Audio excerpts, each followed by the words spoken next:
Victor took a deep breath, calming himself. Everything has a solution. He was able to tame Alex before, so he would definitely be able to handle this one too. He just had to make sure she was miserable enough for a few days, and as soon as he finished with the wedding, he would be shipping her to Tom. Express mail. Same-day delivery. Can I have a moment alone with your sister? Victor asked Atlas, readjusting his plan. No, that won't work. He decided to try his primary plan first. If it didn't work, he can always resort to his backup. Nope. Only an idiot would leave a fox alone with a chicken. Atlas was not stupid, so he flatly refused, earning himself a punch in the stomach that shattered his lousy defense talisman and pushed him toward an inescapable needle in the butt. Moments later, he was in a deep sleep. Nova, who was acting tough, heard the sound of her hateful brother hitting the ground, so she nervously turned to look, noticing the collapsed Atlas and Victor, who were slowly approaching her. Don't worry, he is just asleep, he said.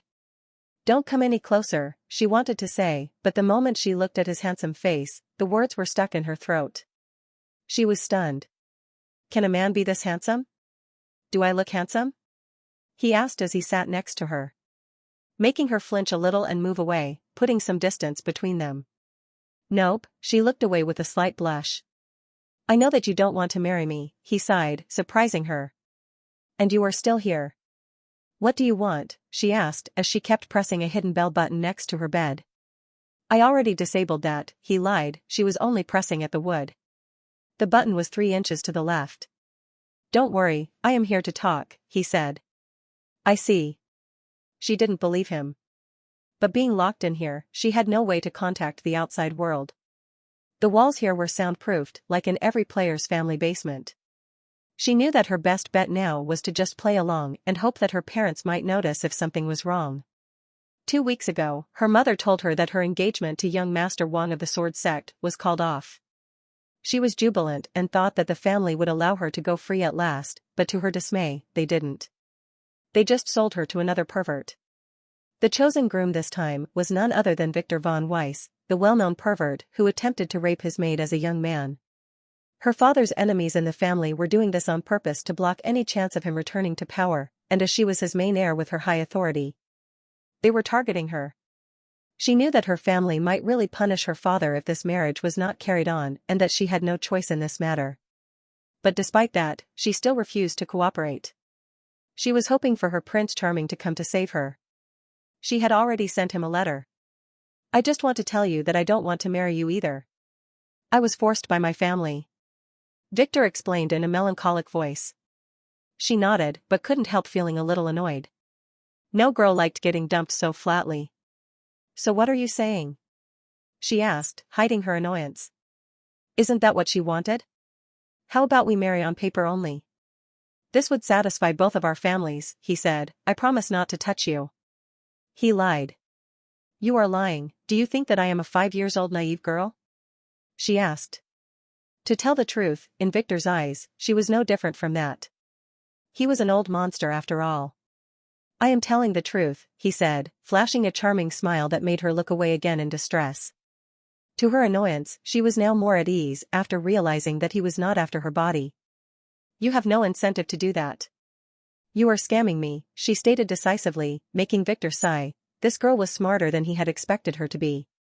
On top of that, her fate was seemingly protecting her from his charm.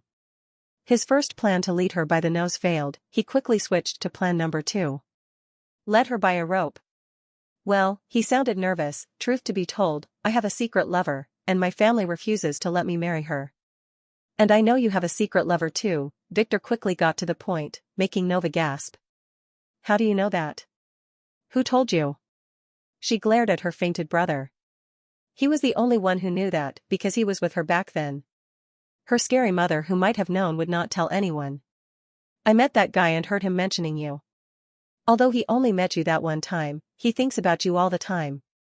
Victor lied, making her brighten up. Really? Are you telling the truth? She asked, looking him straight in the eye. Why did she look familiar? He had never met her before. It must have been a déjà vu. Yes. Absolutely. How about we make a deal? He asked, opening a Soul perfume bottle behind his back. He didn't have much time and wanted to finish this quickly. What deal? She was interested. As I said before, we will marry on paper only. At the wedding, I will replace you with my beloved girl. Victor explained, no one will know a thing, and you will be with your loved one at that time. I will deliver you to him personally. He proposed, preparing to draft a blood contract for her to sign. That won't work. I need to be with him openly, standing by his side and helping him fight his enemies. She said with dreamy eyes, making Victor feel some nausea in his stomach imagining her with that peeping Tom. That can be fixed easily. I can divorce you in less than a year after we fake a fight. No one would stop you then. Not even our families. He explained nervously, why wasn't the perfume working? She was only a level 0, she was supposed to be less defensive and more gullible. Unless he was suggesting something that goes against her principles, she should accept his proposals after some persuasion. Absolutely not. I can't tarnish my name by marrying you, she said, making him a little angry. When did he become lesser than Tom? Why? Am I that bad? He asked. She wanted to say yes, but chose a more diplomatic answer. It's not that. It's just that I won't be able to be one of his official wives as a divorced woman. No matter how much he loves me, she explained, making Victor glare at her. What kind of logic is that? I am sure you will be his main wife. He loves you very much, Victor repeated. His family might not like that, she said quickly, shaking her pretty head. His family is a bunch of losers, you shouldn't care about them. Victor was losing his mind. How dare you say that about them? His father might kill you for saying such things. She said angrily, defending her loved one. The drug was affecting her. No, he won't. I don't know what he told you, but Tom's father is a salaryman. Victor shouted. What lies did Tom tell her about himself? Who cares about Tom? I meant young Master Caspian's father, Lord Silver. She said angrily. No, Victor paused. He wanted to say something else but could not find the right words. He just opened his mouth like a fish. It took his poor brain 53 seconds to replace the blown-up fuses and then reboot. Come again? You mean you don't like Tom? He asked carefully, hoping that he heard her wrong. His plan was crumbling in front of his eyes. Tom? Do you mean that douchebag, Thomas Watson? She asked and watched Victor quickly nod like a chicken. Why would I like that piece of sh*t? Damn him. That bastard raped me. She screamed, not aware of the sweet smell in the room. Didn't you stand in front of him to save him from your brother's attack? Victor asked. He was getting really mad now. This was going against his plans. Who said that? I was not saving him because I love him? I didn't even sacrifice a thing. Fire attacks can't hurt me. I was acting and scamming that idiot with a useless escape talisman so that he can lure my useless brother away so that I can escape. She began shouting emotionally. I wanted him to die for what he did to me. Who would have expected that the talisman that was supposed to be garbage would work and send that pervert a few miles away instead of a few feet? I see, he said. Victor would have expected that. Tom was a scion after all. Even an abandoned pile of feces might turn out to be some dragon remains if he inspected it. Victor realized that he had made a mistake. A big mistake. It happened before.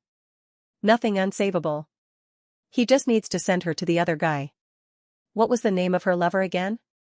Caspian. HSSSSSSSSSS. Victor gasped as he stepped away from the bed, glaring at Nova.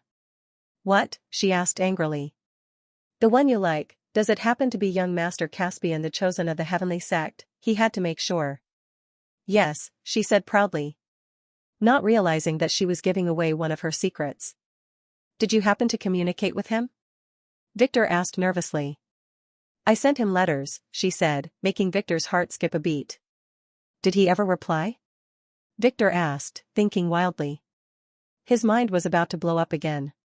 Not yet, she whispered, looking away again, making Victor sigh in relief again. If this was a one-sided love, things can still be managed. Many people like that dangerous guy after all. He could only glare down at Nova, who was sitting on the bed looking away in embarrassment. That's when he saw it, and what remained of his poor mind was blown away.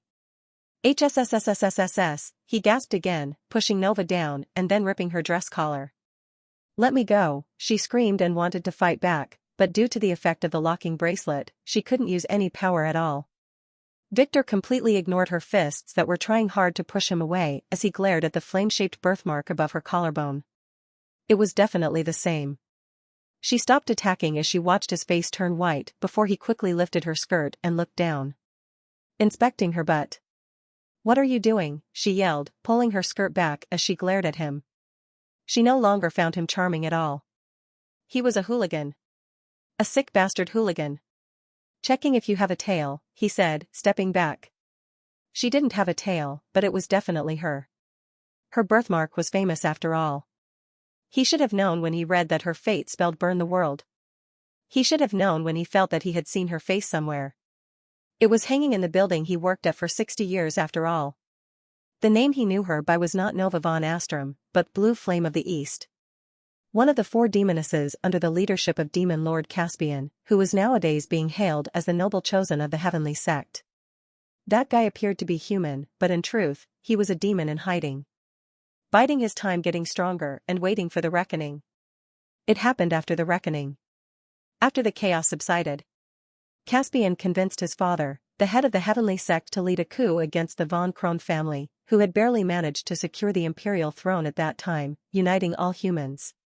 The battle lasted 20 years, engulfing most of the world in flames and misery. It only ended after the von Kron imperial family paid a great price and with the help of a group of the most powerful scions in the world, led by none other than Victor's mortal enemy. They were able to kill the demon lord and his cronies, liberating the world and distributing the heads of the demons to be displayed around the world. They ended up as a decoration for the royal library after the public got bored with them.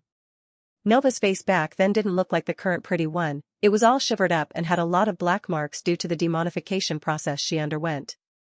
But in some way, it held some resemblance. No wonder she was a dark scion. The world must hate her guts. She was destined to be one of its mortal enemies. And no wonder Tom didn't have her in his diaries as Nova. He was the one who cut her head after all. Destiny works in some weird ways after all. Why would I have a tail? She yelled at him, closing her ripped dress nervously as she watched his shocked expression change from fright to annoyance. He didn't answer. As far as he can tell, she was not acting as a demon, but he can't make sure without a demon detection artifact. She could be like Poe, a demon hiding in the public. A part of the Limbo Empire. His plan was a mess. A big mess. He didn't even know if his backup plan would work now. What if that bastard Caspian decided to break into the wedding? That would definitely ruin all his plans. Looking at his watch, Victor realized it was 7:57. He had no more time. He should make his choice now. Either to kill her or to make use of her. Nova shivered as she watched him walk toward her again, his eyes had the word murder in them. I am really soft-hearted, do you know that? He asked, not expecting an answer as he knocked her out. This is going to be messy, he added, taking a talisman and putting it on the locking bracelet, taking control of it. Carrying the fainted Nova, Victor almost tripped over the soundly sleeping Atlas as he quickly climbed upstairs in a hurry while using his disguise skill. He had decided to carry on with his plan. Nova's trouble would have to wait until after his wedding. In the living room, the von Astrum couple were still busy arguing, not aware that Victor was now beside them. Leave this to me. This would be better for Nova, Liliana was saying. I am worried that she might be mistreated, Sirius replied. Relax, she would be under your Uncle George's care. But, what if this guy took revenge on her because of your unreasonable demands? He won't. Didn't you see how I checked him? He is a wimp, just like you. Oh, now I am a wimp, he said, raising one eyebrow. He didn't seem offended. You could have become the patriarch of your rotten family, but gave it all up to marry me, she said, making him smile. It was your fault for being so lovely, making me fall in love with you, he said. Victor didn't care about the flirting couple at all. He was busy moving around them searching for the TV remote. It was already 8:00 p.m. and that damn thing was nowhere to be found. He finally found it after 2 minutes, Liliana was sitting on it. He quickly grabbed it and pulled it away. Ah, husband, we have guests. We will have time for that later tonight, she said, blushing. He didn't continue as the TV magically turned on. Warning, some of the following content might be disturbing for some portions of society, a reporter said. Now we will cut to some exclusive news from Vane City. The reporter introduced before they began playing Victor's interview from this morning. Victor sighed in relief as he had made it in time. After making sure that the couple was watching TV, he quickly stuck the remote back on the couch and swiftly escaped the villa carrying his trophy on his shoulder. Liliana and Sirius watched the news report to the end when the reporter, Gloria, implored the public and the government to work on fixing the old unjust noble laws. Both of them looked at each other at the same time. They felt that something was very wrong. The way Victor was talking on TV was totally different from the feeble guy they met a moment ago. "Let's go check on the kids," she said, jumping from the couch and dashing toward the basement. Sirius quickly followed. Downstairs, their son was sleeping on the carpet with an exposed butt. "I think we have a problem." She looked nervously around the room, then at her husband, who nodded and then activated a talisman. "Found her?" Liliana asked. "No. The bracelet is not responding," he said as he began to sweat. "I might need to inform the family," he pondered. "No, last time they almost killed her, if not for Atlas reaching her before them. Let's just wait for now. We need to make sure of some things first," Liliana said, taking her phone, then hesitating for a whole minute before sending a message. "Hey, I need a favor." Amelia was sitting in shock in front of the TV. She had just watched the news. This is beyond shamelessness. She didn't like it at all. This was humiliating. "That bastard." Amelia yelled angrily, throwing the poor TV remote at the poor smart 50-inch TV, shattering both of them. She was very angry, suspecting that Victor was on purpose shaming her family in public. Now a swarm of annoying journalists would surround her house. Her husband's office would not be much better. Damn it. Thankfully Lynn was not at home. She was out, dungeon raiding with her friends. Ever since she met Victor in school, that girl was enchanted by him. It was to be expected though of a girl with her circumstances. Lynn had the emotional intelligence of a 10-year-old girl after all. As a mother, she should be happy for her daughter who found love after getting cured. But she couldn't do that as a Von Rosen. Victor was doomed to become a family puppet and die killing his own kin. At this moment, she was worried about how to teach her daughter about the parasite method. Her only option was to tell a little lie. She knew that this might hurt her relationship with Lynn later, but this was for her own good. Linda was sitting in Bill's embrace, enjoying a blissful moment as she watched the sea waves hit the yacht from the circular window. "Are you really pregnant?" he asked her, softly caressing her silky stomach. "Yes. You have to take care of us from now on," she cheekily stated. Thankfully she didn't leave this golden goose. His grandfather called a week ago telling him that he had fixed his position in the family and that he can return to his own mansion in the capital at any time. They decided to take the trip there on this yacht, enjoying their time. The only problem left was that the Von Weiss family might not accept her, but now that she had become pregnant, that can be easily fixed. She just had to make sure that the child had purple hair. One way or another. Suddenly her phone beeped a very stupid tone. It was a message from one of her trusted friends. "Cuckoo. Watch TV now. 14th channel. It is that pervert." Linda frowned but quickly switched on the satellite TV in the cabin. "This crazy report from Vane City has made the news all over the country in the last hour.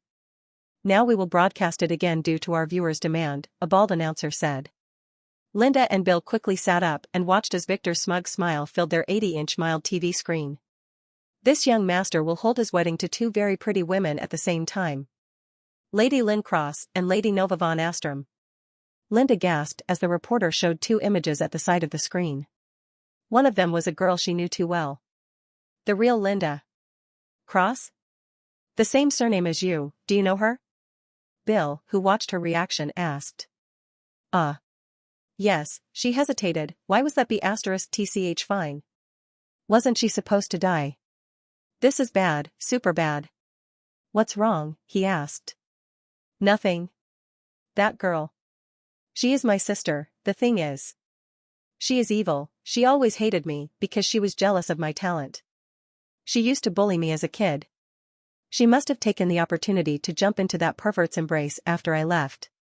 And I am afraid she might even fabricate some lie to make the family haunt me because I chose you, she said with tears filling her swollen eyes. You don't have to fear her. I can call my grandfather and ask him to stop the wedding if you want. Bill said. No. That would break my mother's heart, she said nervously. The only reason the Von Rosen family didn't tell the world about her was that they didn't want to antagonize the Von Weiss, who might get angry if they discovered that they were scammed in the beginning. If the families began to fight, some tongues might become loose. I just don't want to meet her ever again. She can't let Bill know she was scamming him. Don't worry, even if they invited me, I will never go to Mike's brother's wedding. Their branch of the family is just a joke. A group of weirdos, he said, remembering Alice. That slut dared to offer him a place in her harem in front of his friends, saying that he has some potential to be whipped into shape. I need to go to the ladies' room, Linda suddenly said, not noticing the loathing look in his eyes. Should I come with you? He asked, raising one eyebrow. This girl was teaching him some interesting stuff. Much better than that Alice. Not this time, she said, making him a little disappointed. He frowned a little as she hurried to the toilet where she began to text Cuckoo, instructing her to buy some things and send them to her. She didn't want to arouse suspicion by buying those things in the capital, and in Vane City, she knew a certain hidden expert who can get anything. She would not let that slut Lynn enjoy her wedding. And what better way to ruin a wedding than a curse? She still had a lock of Lynn's hair hidden away for such occasions. After watching the shocking news, Lily sighed as all the assassin girls looked at her without saying anything because Malcolm and Ian were sitting with them. Despite that, she could really tell from the pity in their eyes what they meant. The girls did not know that Victor was intending to replace Nova with her. She had told no one. I think this guy is a bastard, Malcolm said.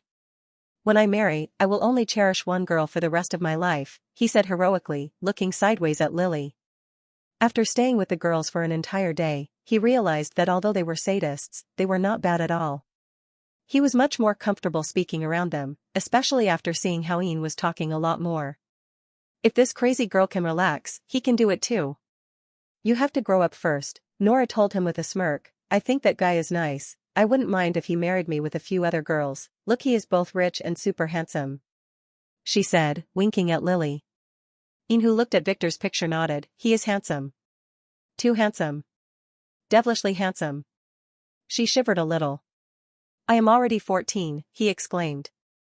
The girls ignored him. I don't even need to be his wife. I don't mind carrying his child, Ivy said, faking wiping her drool as she winked at Lily, who ignored her sister's teasing. I think that wedding will carry some surprises, Lily said, hiding her smile behind her veil. This announcement was not for the world, but for her. After leaving the villa's neighborhood, Victor quickly bought a disposable phone and sent a message to Alpha, telling her to change the location of the dropout.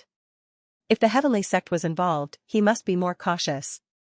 The trip to the new location would take 2 hours, but he didn't care as his mind was busy thinking of a way to fix Nova's trouble. He was so disturbed by the things he found out that he totally forgot to check on Alex and even failed to notice the convoy of 15 ambulances that passed him heading downtown. His mind was occupied by Nova. She was a can of worms.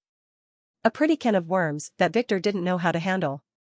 She was both a problem and a chance. First of all, he needed to make sure that she was not possessed by a demon, as that would mean she had to go. And he had no easy way of confirming that. He needed an artifact that was very troublesome to get. Maybe he should send Tom to get that artifact for him? Yes. That would be good. He would be able to get him away from the city at the same time. In his previous plan, Victor had a role for Tom to play at the wedding, but now he didn't want to risk it anymore. He could no longer give Nova to Tom, as this girl was destined to be that idiot's nemesis. She would definitely escape and go to Caspian. And that guy knew how to hold a grudge. Victor had read many books about him and knew of his despicable character quite well. Damn it. This is troublesome. If only he had another blood slave slot. He used the last one on that sick bastard Poe. He can always kill him and retrieve that spot though. Taking a deep breath, Victor reviewed his options. Use Nova, hide Nova, kill Nova. In the end, he decided to keep Nova for now and deal with her after the wedding. Maybe Poe would become dispensable at that time. Step 2. Victor quickly connected with Tom to send him away. WTF. That idiot was already raiding a dungeon.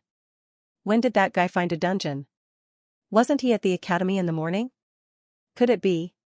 Victor checked on Lynn quickly. She was in the same dungeon, fighting some iron skeletons. Damn it. This was the academy's dungeon raid.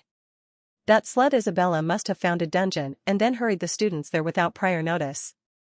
*T, he must hurry back to Vane City as I just want to know what mistake I made in raising my children. Elena sighed after she finished watching the TV report. I think he is fine, Luna, who was sitting opposite her, said. Theodore had 3 wives after all, and she was number 4. She really liked Victor, he was really nice to her. Theodore had already told her that it was Victor's idea to make her move here with Elena so that they can get to know each other. You don't understand. Victor is my 3rd child. I should have had enough experience in education. I made sure to educate him to be a sensible and respectable man. He was supposed to refrain from such brazen behavior in public. She began to complain, other than announcing to the world that he will marry 2 girls this brazenly. Didn't you see how he molested that poor reporter? I just want him to be a little more sensible, not like his 2 older siblings, who have already crossed the line of no return.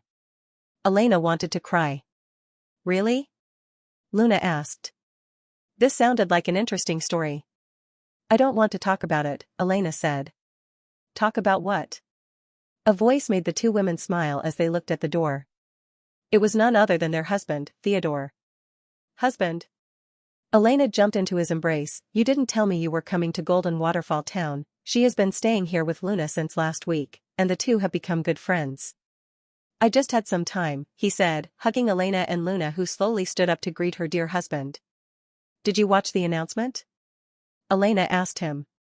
Yes, Victor asked me to make sure to push for it to be broadcasted globally, he said with an admiring smile. This son of his was very much to his liking. Isn't this too much? She asked. No, Victor is only acting. This is a show of power. It might even help Mike in his bid to be the next patriarch. Theodore said. What about Lara? She is staying with Victor. What if his actions influenced her to be like her elder sister? Elena said with a worried tone. She stopped mentioning Alice's name 3 years ago, when Alice came home with a group of leashed semi-naked macho men crawling on all 4s. It nearly gave her a heart attack. Don't worry, Theodore pondered, I have been keeping a close eye on her. If she showed any signs of weird interests, I would pull her away immediately, he said. After a couple of detours, Victor reached his meeting point with Alpha at about 11 p.m. The black van was waiting for him. It was on a side dirt road, surrounded by trees. Did you like the feeling of kidnapping girls so much that you made it a habit? Alpha rudely asked as Camellia, who was driving the car, bowed slightly to Victor. In a way, he sighed. He really didn't want to kidnap Nova. She was supposed to come with him willingly to meet her tom-tom. Who is this one? She asked as she watched him throw Nova in the van, then cover her. My supposed fiancé. Victor said, don't worry about it. I won't. Did you really have to change the meeting location at the last minute and then make me wait for you here in the wilderness? She asked again in annoyance. She was supposed to meet him in New Lure City, but he sent her new coordinates at the last moment. She was a busy girl.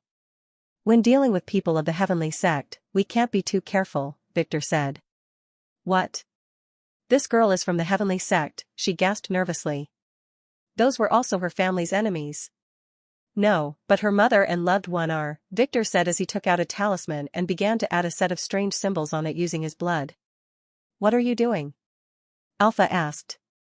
Enhancing this, Victor said, pasting the talisman on Nova's head where it burnt, turning into an ashen symbol on her forehead. This should work for about a month. Even if they used a bloodline tracker, they won't be able to find her. Your base should have a secure cell or a hidden vault like the one in Golden Waterfall Town, right? He asked as he proceeded to take a sample of Nova's blood. Yes. There is a shielded prison. Her base used to belong to her family after all. Lock her in there. Don't treat her too badly though, and don't reveal any info, Victor said. She might have something to do with demons. Oh, Alpha inspected the fainted Nova. Is that all? She asked. Yes. You can go now, he said and turned to leave. I have some news for you, she said, making him halt. What? I was contacted by your grandfather. They want to cooperate with my organization. Didn't you already tell me that? Do it. Ask for access to their database in exchange for info about players. I already did that. I was just informing you, she spat. We found that crazy reporter Jane too, and her boyfriend too. Keep them locked for now. And try to recruit her as an affiliate agent in exchange for protection. We might use them later. Act as if we are her allies.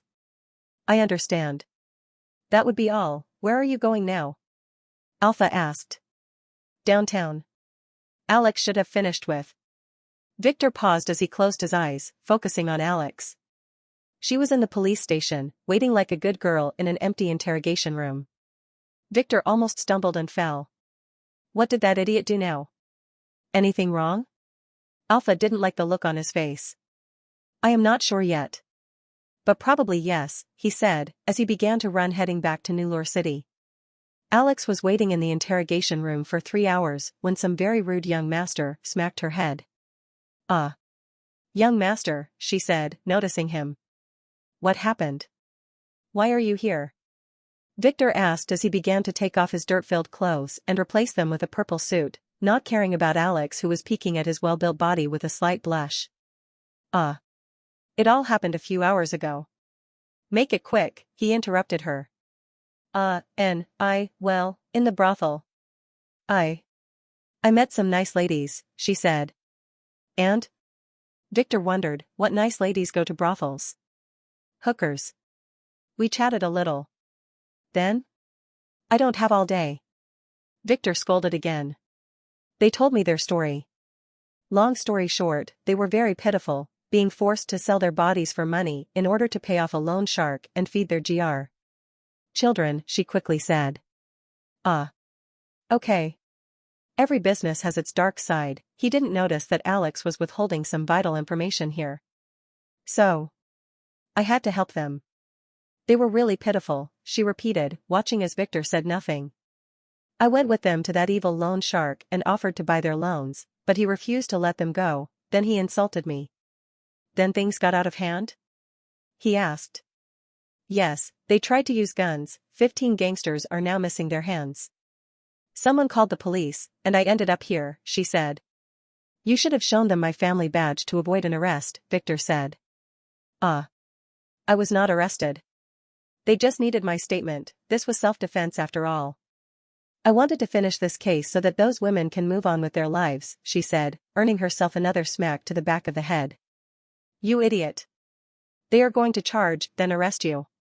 Victor said, I am 99% sure that they are cooking up a solid case against you at this very moment. He added. Alex didn't know what to say. She had no experience dealing with the corrupt police system in this world. She was only arrested once before after all, and it was for a crime she committed. From now on I will be acting as myself, you will be invisible to others, Victor said as flicked his fingers, making the astonished Alex return to her original form. Let's go, he said, heading to the door. Follow me silently, and make sure to touch nothing. Young master. The women. I will fix their troubles. Victor sighed. Although Alex was a dark scion, she was still a scion after all, and couldn't help herself getting involved in all kinds of trouble. He was not really angry about her getting arrested. This was an even better alibi than going to the brothel. From now on, the one who went to the Von Astrom house and kidnapped Nova was a fake Victor. They can investigate to their heart's content. When Victor stepped out of the locked interrogation room, he was faced with the shocked faces of 2 police officers who were coming to arrest him, as he predicted. I will give you my statement later, he said, this young master is busy. Shut up you piece of sh*t. You are under arrest. Ahhhhhhhhh, he didn't continue, but fell to the ground and began to scream like a bitch.